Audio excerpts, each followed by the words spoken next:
Now that we have created a newsletter, what we're going to do is we're going to now create what's called an autoresponder, or in other cases, it is called a follow-up email.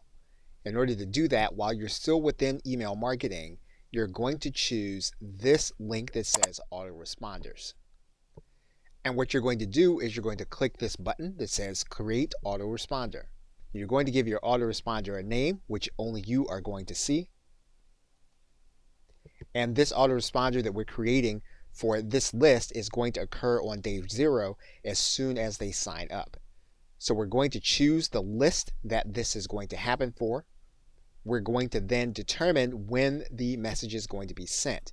And typically you are going to have that message sent immediately. However, you can change the terms of that send in this box. You can determine that the email is only going to be sent on certain days. You can determine those days by checking off the specific boxes. And so for this autoresponder, what we're going to do is we're going to create a new email. So we're going to click this link. Now we're going to give this message a name that only we are going to see. Then we're going to write in our email subject line, which our reader is going to see.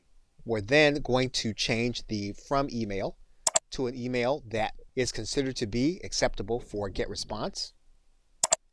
And then we're going to click Next Step. We're then going to determine what kind of email we're going to be sending. If you're going to be using a template, you can do that. In this case, we're going to start from scratch. We're then going to click this blank template in order to write our email.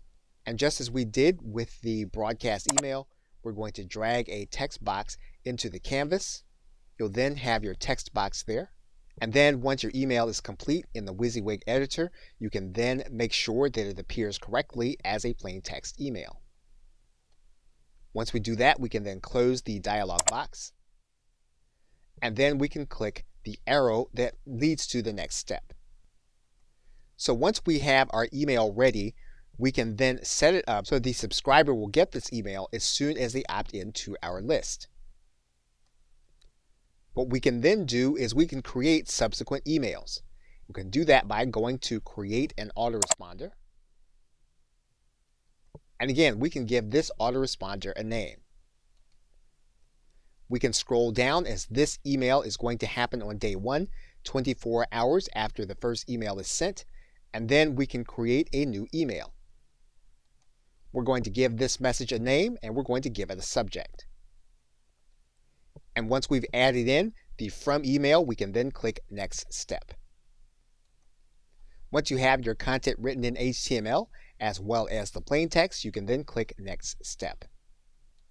You then have your subsequent email, which occurs on day 1. And every email that you write thereafter, if you add it to this autoresponder, what's going to happen is it's then going to occur 24 hours after the previous email that you set up. And you'll be able to follow those emails in your autoresponder setting.